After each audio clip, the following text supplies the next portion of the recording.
So today we're on lesson number 5, Danya. We're going to review our personality adjectives, the comparisons, the difference between a few and few, little and a little, writing essays, and we're going to talk about modern communication and email. Danya, describe your perfect day from the time you wake up until the time you go to bed. My perfect day.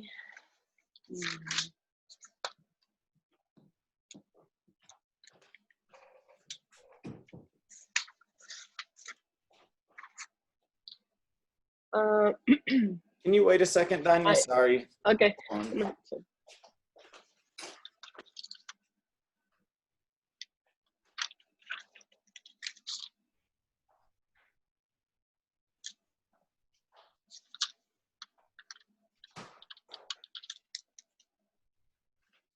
My perfect day.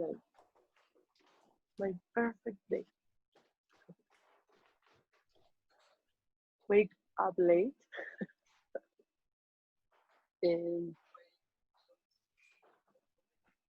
write my notes sin interrupciones. Without interruptions. No. Estaba esperando ayer a las 10.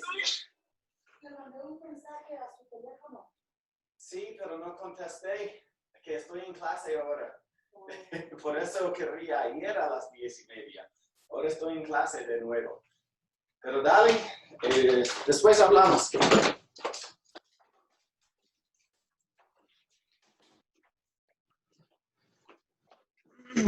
Sorry, I've got a lot of unexpected interruptions happening right now. Don't worry. Okay, describe your perfect day from the time that you wake up until you go to bed. I think I wake up late and my husband make me the breakfast. Okay, good one. And my kids clean the house. Okay.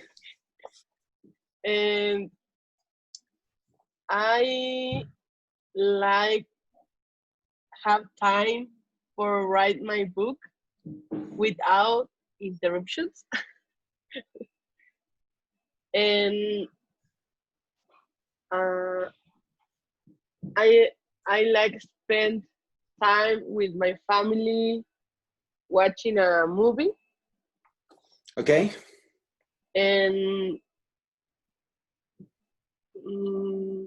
eat some special for dinner. Good. I think that's it. Okay, pretty good day. Sounds like a good day. Yeah. If you could invent something that would make life easier, what would it be and how would it work?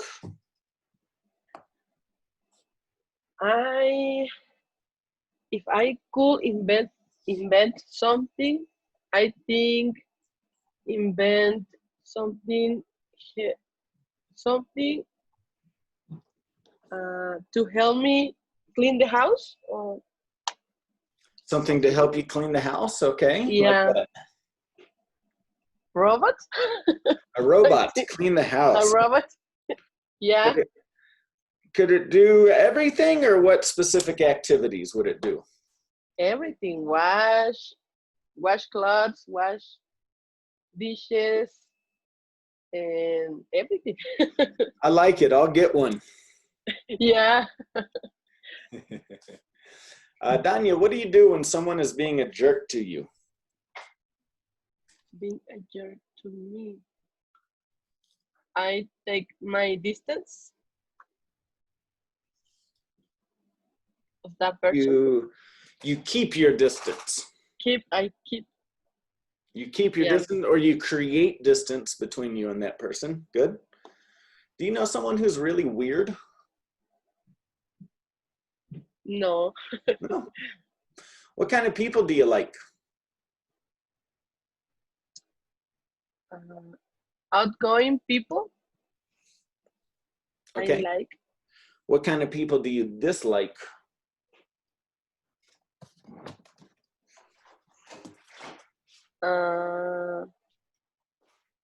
jerk people. You dislike jerks? Yeah. Is that what you said? Yeah. I dislike jerks. Okay, good one. What do you think is an important characteristic of a friend or a family member? Important characteristic.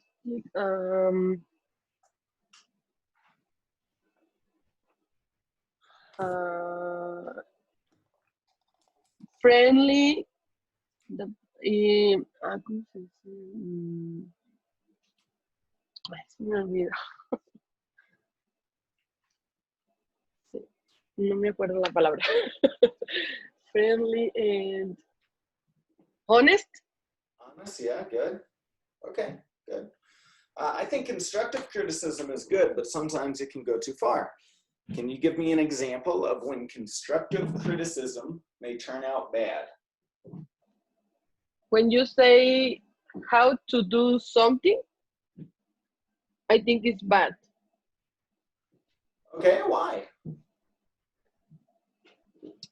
For example, if I cook something and my husband told me, you need put more salt or something like that, he Okay. makes me sad. Yeah. I see what you're saying, yeah. Yeah, okay, good one. Give me 3 new personality adjectives that you have learned that best describe you. Uptight. You're uptight? Yeah. Really?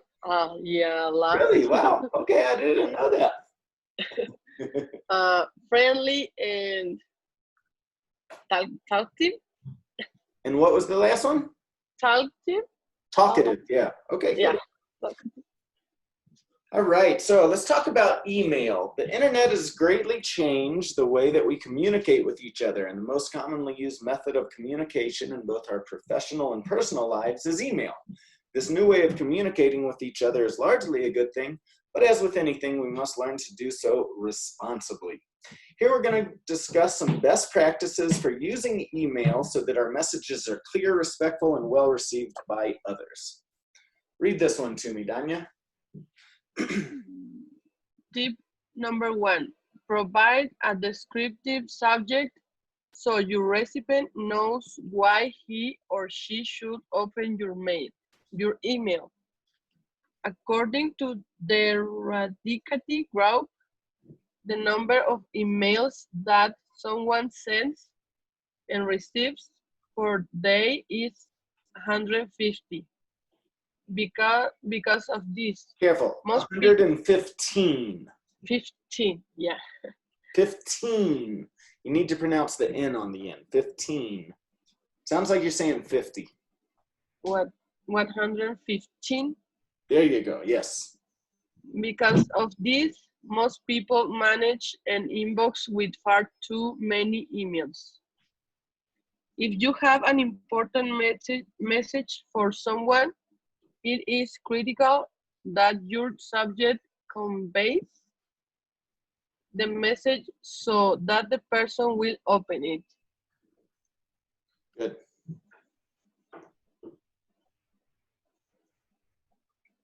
Read this one, or I'll read this one.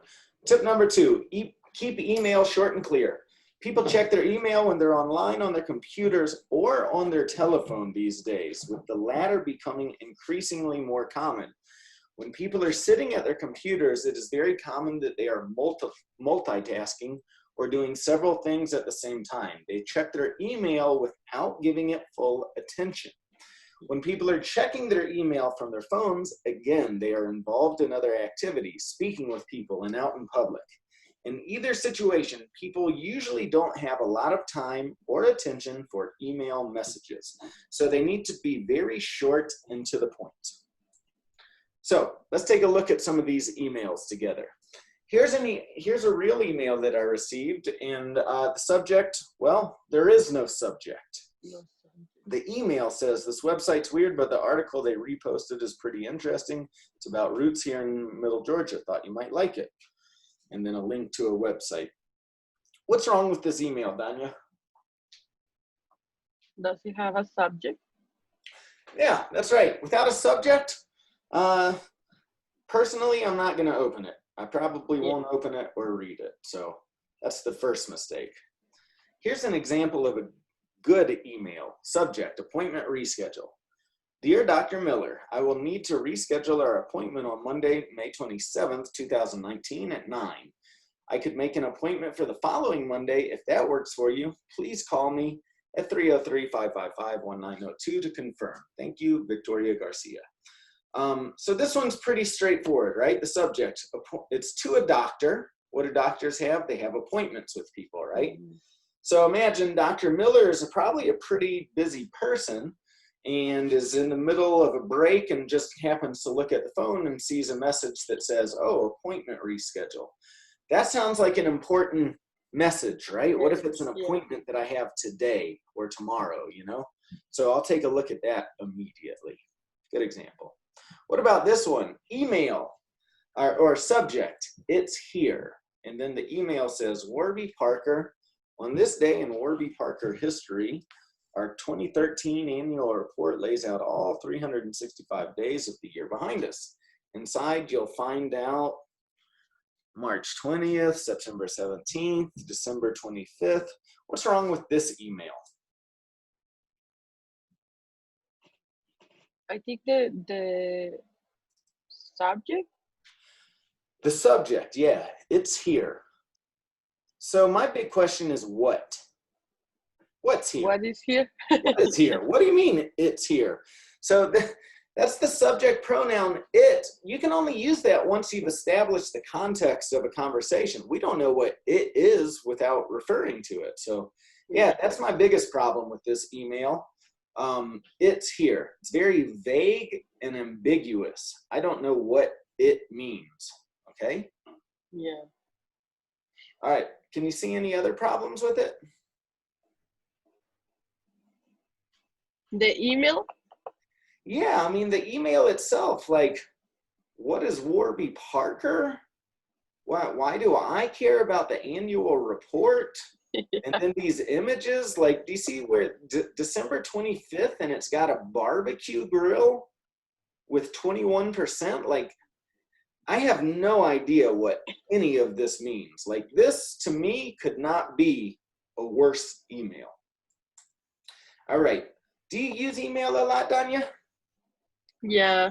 Yeah. Okay. Cool. So I want you to pretend like I guess you don't have a boss currently right now, right? So No. I don't. When you work on your books, do you have like an editor or a publisher that you work? Yeah, I have an editor. Yeah. Yeah. Okay. So I want you to imagine that you're writing an email to your editor. Okay. So write a clear subject line and then remember, a very short and precise email. This is funny because a lot of times, or we spend a lot of time in this class learning how to talk and adding more detail and filling out, long paragraphs and stuff like that. But with email, it's a different type of communication. You have to be very short and very clear, okay? So I want you to write an email and then I'll be right back, okay? Okay.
Best regards. Ay, Dani Mencha. I'm ready. You're ready. All right, let's hear it. Subject, concerns of my book.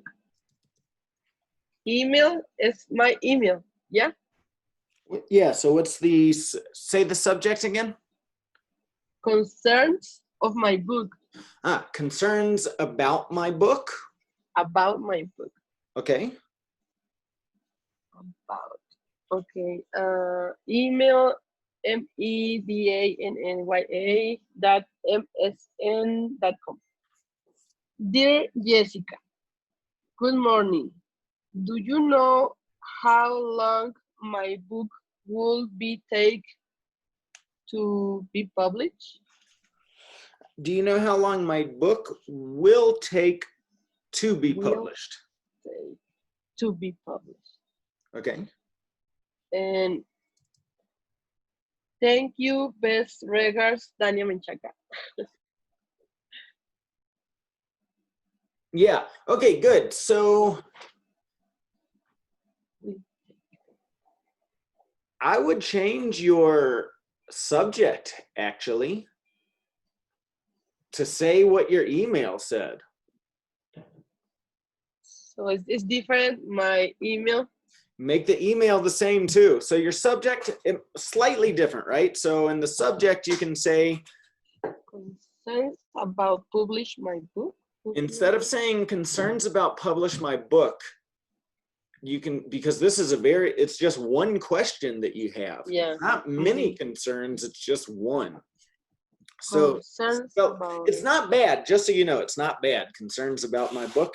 But I would specifically say in the question, a book publish, my book's published due date, or my book's,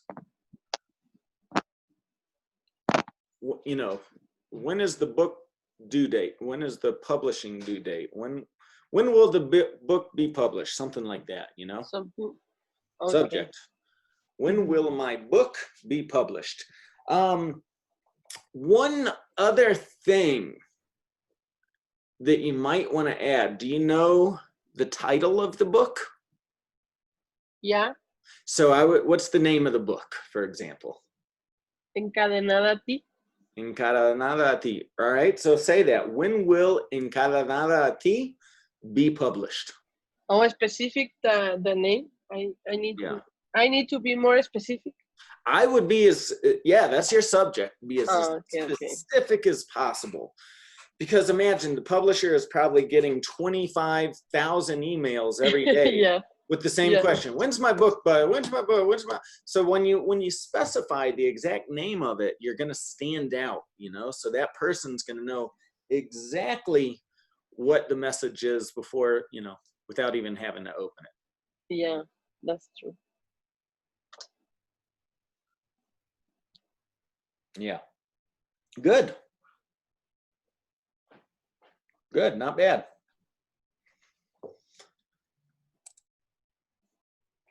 Cool. Yeah, you know, with email tech, you know, we've got all these different ways to communicate, you know. 100 years ago, if you wanted to communicate with somebody, you had to write a letter and send it in the mail. That was it, you know. Nowadays, we've got phone calls, text messages, emails. I know people that won't talk to you on your phone anymore. You have to talk to them on Facebook. And then you have to, there's public forums, there's private direct, like, so the technology has outpaced the people's knowledge of how to use it, right? And then like also too, you know, here in the United States, we've been using email for 20 years, but I know a lot of my students that have never used it until they came here to the United States and they got one of these, right? And so a lot of my students for the first time are using email. And I get emails like such bad emails all the time, not just from my students, from people in general, from people that should know better. And so this is a really important thing. You know, if you're moving into the professional world of book publishing, you're going to be writing a lot of emails. So hopefully this is just a helpful little introduction to email communication and kind of best practices regarding it. Cool. Yeah. So we've been looking at these words as they relate to countable and uncountable nouns. So a few or few is an expression that we'll use with countable nouns. Now there's a tiny little difference if we say a few versus few. If we say a few, it sounds a little bit more positive. And if we say few, it sounds a little bit more negative. So for example, we have a few apples left. You know, you might come over to my house and say, hey, David, can I have an apple? I say, yeah, sure. We have a few apples left. Have one. Or I could reply, hey, no, sorry, we have few apples left. Maybe I just have one and I want to eat it today for a snack. So no, sorry, we have few apples. All right. Same thing with a little and little, just that these expressions are specifically used with some of our uncountable nouns, okay? I have a little coffee versus I have little coffee, right? I have a little coffee sounds positive. Yeah, have a cup. No, sorry, I can't give you any. I have little coffee. Okay. Here's some more examples for you. I thought I ate all the apples yesterday, but I have a few left. Sounds positive, right? I need to buy more oranges soon because I have few left. Sounds negative. I will go to bed early tonight, so I will have a little more time to sleep. Positive. After paying rent this month, I have little money left. Negative. Let's practice. With this activity, you have to fill in the blank with the appropriate word. We've got a few or few, a little or little. Number one. Would you like a few wine with your meal? All right, so careful. Wine is what's considered an uncountable noun. So yeah, say it's uncountable. a little. Would you like a little? A little. So there is, we can do, there is a few I can do to help you solve your problem, so I can't help. There is little. little I can do. The help is not countable.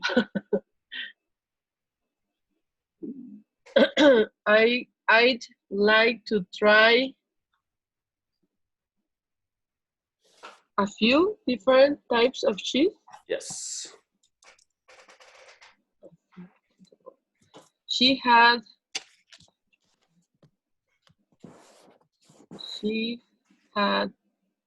a little time to prepare for the test, so she didn't.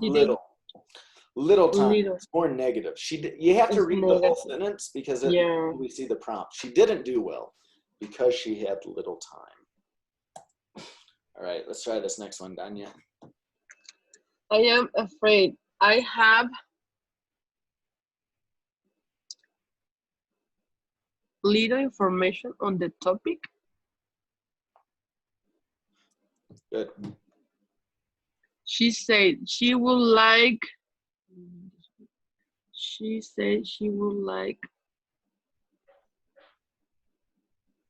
little help moving this weekend. A little help. A little help. So notice the expression, she would like a little. It sounds more positive. Could I borrow a few dollars? Good. She offered to give him a little tips or a few tips? A few tips. A few. Because tips, 1, 2, 3, 4, we can count that. So we have to say a few here.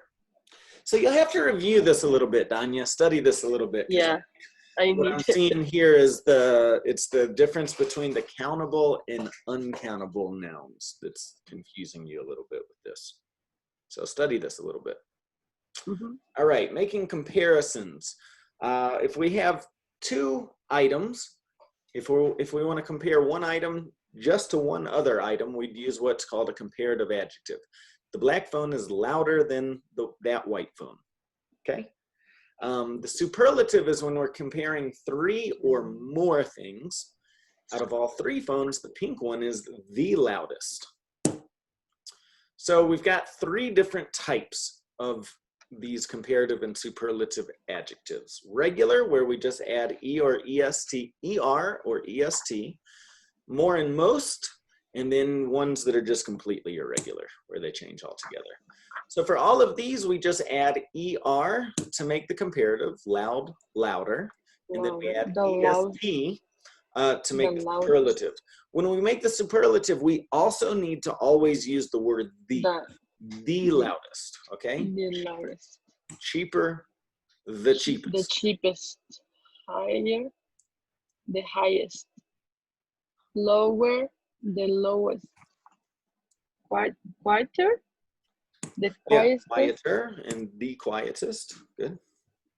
Prettier, the prettiest. Uglier, the ugliest. Good. The ugliest. All right. So just notice on those last 2, pretty and ugly, in the written format, we would change the Y to an I. All right. These take the words more and most. Can you do these ones? More affordable and the most affordable. Very good. More expensive and the more expensive. The most. The most expensive. Good, better, best. Bad, worse, worst. The worst, yeah. The worst. All right. So we're going to take these adjectives here to describe the following items, right? So imagine we're shopping for housewares. We're in the kitchen department, and we might have a coffee maker or a microwave that we want to buy. So how can you compare these 3 coffee makers to each other? The first coffee maker is the most expensive. The most expensive. The one on the left is the most expensive, yeah.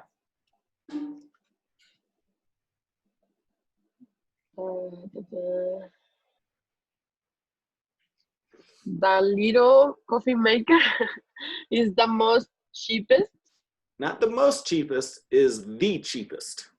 The cheapest.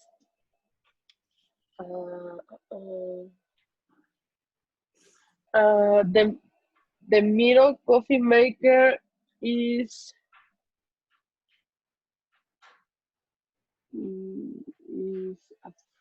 so here you need to say the coffee maker in the middle. The coffee maker in the middle is the most affordable. Well, it's not more affordable than the one on the right. But it's better. Okay, so you might say is the best quality or the best deal. The best deal. The most affordable it is not, because $19 is more affordable than $59. Yeah, but that's a good point. If you want to say it's the best deal, it's the best deal. The best deal. All right. How about these microwaves? The microwave in the middle is the oldest. You're right. And but try and just use these adjectives that are in the red and green box here. Oh yeah. Okay. Sorry. The microwave in the middle is the loudest.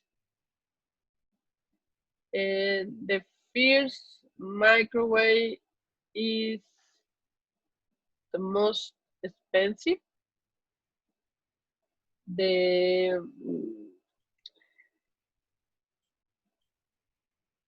Next. All right. So here we're in the bedroom. We've got things like a mirror, an alarm clock, or a crib. And then here we've got like other just household electronics and stuff like these iPods, right? So how could you describe these iPods? The little iPad is the most cheaper. No, it's the cheapest. Cheapest. The big iPad is the best quality. Okay. The second iPad is the most affordable. No, it's the first one. Yeah, it's the most affordable. Yeah. The second iPad is the best deal. Good. All right, moving on along. We're in the living room now. We've got things like rugs and stereos and vacuum cleaners, okay? How can you compare these rugs to each other? The first rug is the most, no, is the ugliest. Yeah, the first one is definitely the ugliest. The rug in the middle is the best deal. Okay, yeah. I think it's the, well, $15 is a pretty good deal, but it's an absolutely Ugly. ugly rug, right? So I would agree. $500, that's expensive, but I think it's the most beautiful rug there. Like that's the only one that I would actually buy probably. What do you think about that cat rug on the right? The cat rug is the most expensive. Yeah, good. Cool. What about these vacuum cleaners here?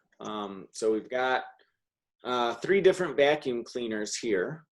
And just before we talk about these vacuum cleaners, we'll talk a little bit about, you know, here in the United States, many Americans compare several products before buying one.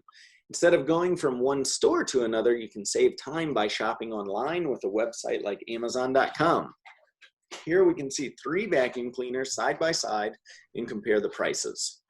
So looking at these images and these different vacuums, which vacuum do you prefer and why?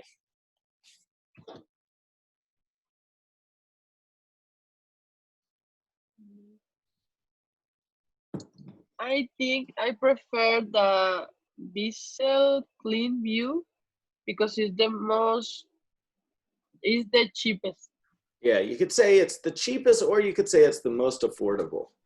Most affordable. So like when you're talking about products like this, you kind of have to be a little bit careful using the word cheap versus affordable. So cheap does mean less expensive, but it can also mean poor quality. It's got a double meaning. So, you know, it depends on exactly what you're trying to say, which is why I'm introducing the words expensive and affordable today so that you can use some alternative words just to clarify. So you want it because it's the most affordable one. It's acceptable to say that it's the cheapest one, but it, like when you say it's the cheapest one, it might also imply that it's very bad quality. Now, when we look at the stars, it's got 4.5 stars. So it actually, you know, it's the cheapest one. It's the most affordable one, and it still seems to be pretty good quality, just as good quality. They all have 4.5 stars. So cool. All right, here we've got what's called a product review. This is a great thing about shopping online. And I don't know if you do this, but for me, like everything I buy, if I buy it in a store, I still look it up online first, just to see what the reviews look like. And it's great because like last weekend, my mom bought me a new weed whacker for my backyard, but she looked it up online and she was going to buy one, but when she looked it up online, it had really bad reviews. And so she bought a different one because of that, you know, and that's a really great thing about looking online, that you can see the reviews. So here's a review, poof, 5-star review. And Shelly tells us from Salt Lake City, Utah, With 2-inch shag area rugs, I was embarrassed at how much gunk had collected over the years using my regular canister vacuum. The link sucked up fine particles and who knows what else in a matter of minutes. It's light and easy to maneuver, so I use it almost daily on tile and laminate flooring in my new frieze carpet upstairs. Best thing is that it's cordless with rechargeable ion battery. Best purchase ever. So what's the last thing that you bought, Danya?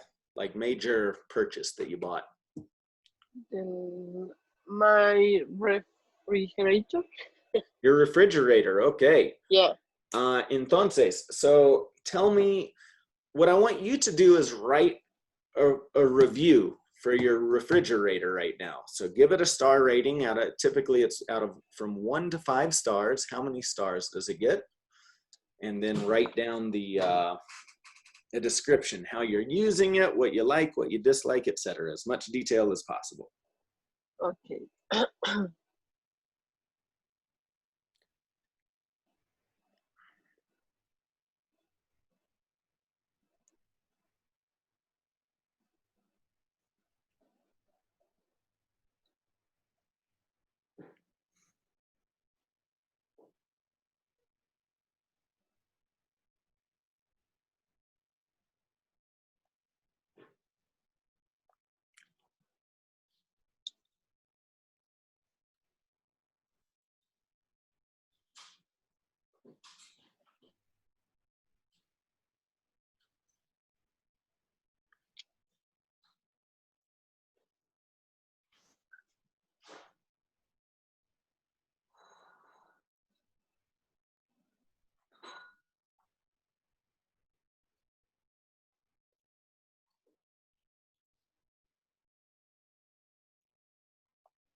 I'll be right back, Danya.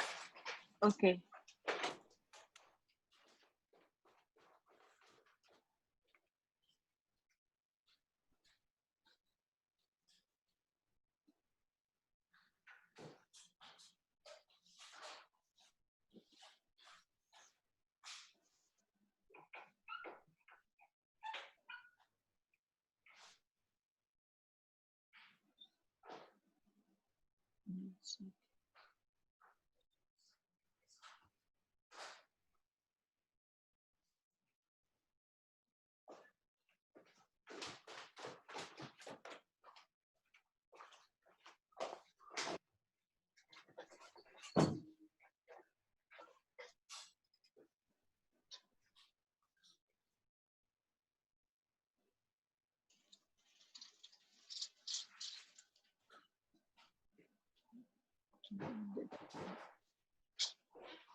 Refrigerador.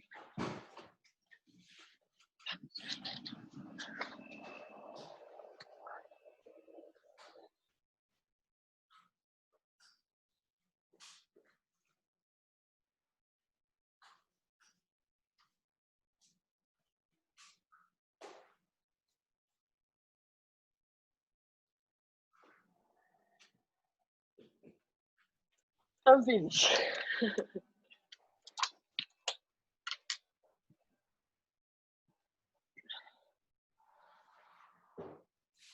Ready?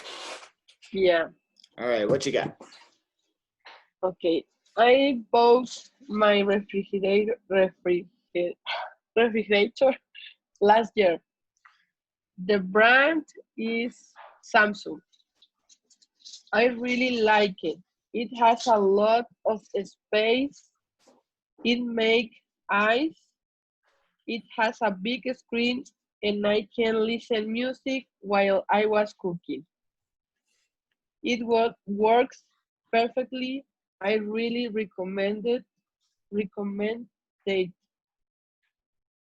Okay, good. Very good. How many stars did you give it? 5. 5 stars. Okay. Yeah, Cool. I really like it. So Danya, when you buy kitchen appliances, do you look for good deals or high quality? Both. Okay, you like a combination of both. Good. Yeah. What about for your bedroom or living room?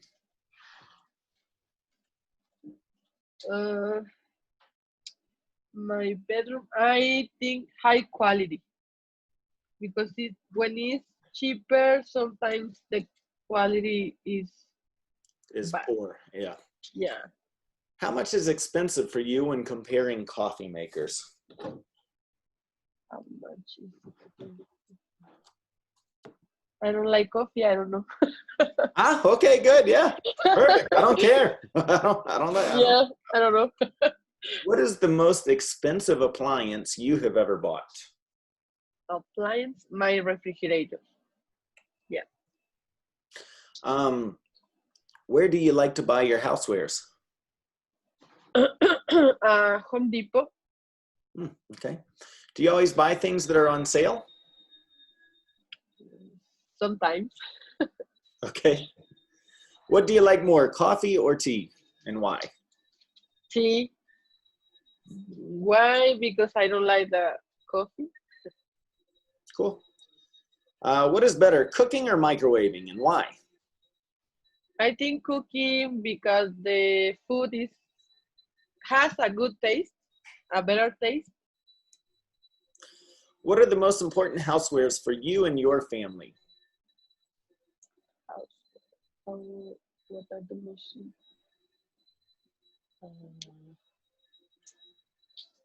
In the kitchen or? Just in general, for your entire house. Housewares is anything that belongs to the house. I think the stove and the refrigerator. The stove and the refrigerator. Yeah, that's how you Yeah, do food, I think. right? Yeah. I agree. My favorite room is the kitchen. I love to be in the kitchen. How do housewares here in the United States compare to your country? How to? I think that is the same. I think. Okay. How does shopping for housewares compare here within your country? Well, I think here the people have more opportunities for buy new stuff. In Mexico, Opportunities to buy. to buy new stuff. In Mexico, the people doesn't have enough money, so they buy make payments. I don't know the word. Yeah, so they make payments. Yeah. Yeah. Okay, good. Do you pay for things with cash, check, or credit cards? Cash. Cash? Sometimes credit cards. It depends. Yeah. Okay, cool. All right, Danya. Well, that is it for today. Okay. Since you're the only student today, we're gonna stop right here. Okay. Okay. For homework, make sure to do lesson number 5 in your book. Okay.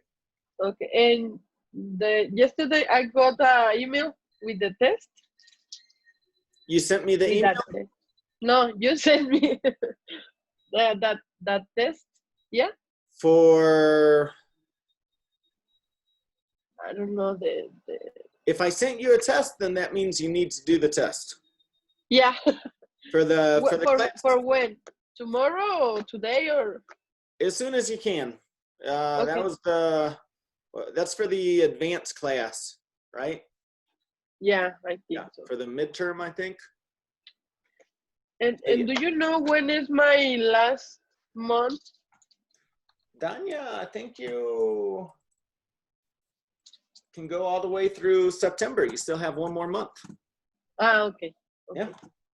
Yeah. Cool. Okay, thank you so much. All right, Danya, have a good weekend, okay? You too. See See you later. Bye.